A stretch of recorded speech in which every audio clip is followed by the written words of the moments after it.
Welcome, I'm Virgil Franklin, Audio Recording Department Chair at Vincennes University. Today we're going to focus on mixing guitars and keyboards. Keyboards and guitars tend to occupy similar frequencies and both tend to compete for attention in a song.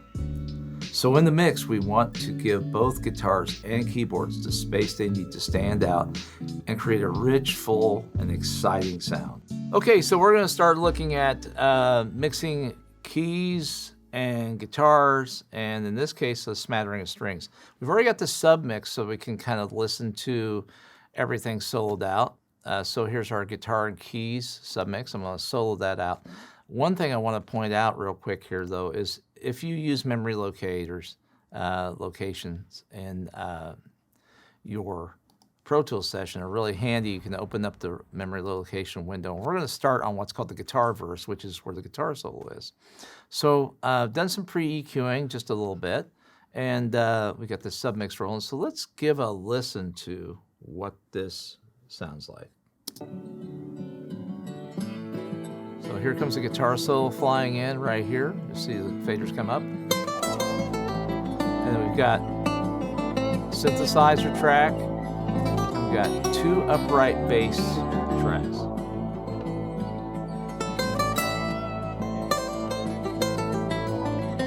All right, so I want to point out some things real quick. So the pre-EQing that I did on the solo, and I want to spend some time real quick just kind of showing you this. Not every frequency that you ever record on any instrument needs to actually be in the mix. There are only certain frequencies that you want present in a particular, situation. Like with the solo, I'm really leaning hard on the high frequencies to give it air and hearing the pick or the articulations. I'm not leading on the body tones so much of the instrument. I'm kind of stripping the lows out of this track. In this collection of guitars, we see that there's also a baritone guitar. So you have two standard guitars, stereo mic, then you have two baritone guitars. And so your guess is as good as mine as where that frequency set is, but it looks pretty okay. I do want to go ahead and move this out, though. So being it's a baritone guitar, let's go ahead and exploit that just a little bit. So around 500 hertz, let's go ahead and just give that a bump. And again, if I do one track with this, with that EQ choice, what I'm going to do is I'm going to click on it. I'm going to Alt-click and drag to the next three tracks because I know these are all baritone guitars, okay? So let's hear how that sounds. So I'm going to go back to my guitar verse. Here we go. And I'm hearing some nice presence.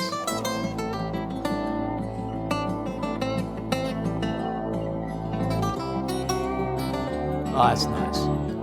All right, so let's look at the upright bass real quick. So we got two upright bass parts cut here. Did some pre-EQing, kind of looked at it. There's a boost here at 1K. And what we're after there is we're trying to hear the sound of the actual bow coming across the strings more than we are actually getting some real bass frequencies out of it. I'm going to go ahead and just exploit those bass frequencies just a little bit. And I'm going to bring up these top frequencies just so I get just a little bit more bow sound. And again, because it's the same instrument tracked, this is a regular octave, and this one is set at, well, let's say it's an octave higher. So we're just going to go ahead and Alt-click and drag that EQ so that both those have the same treatment. Okay, so let's go back to that guitar verse, and let's give it a listen. Here comes the bass.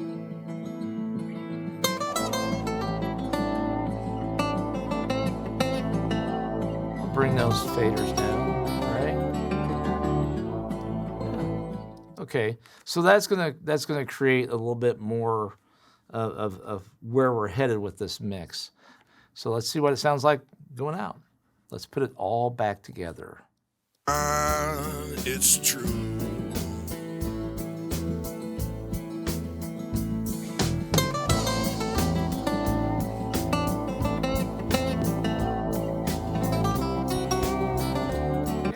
Looks like we're heading in the right direction.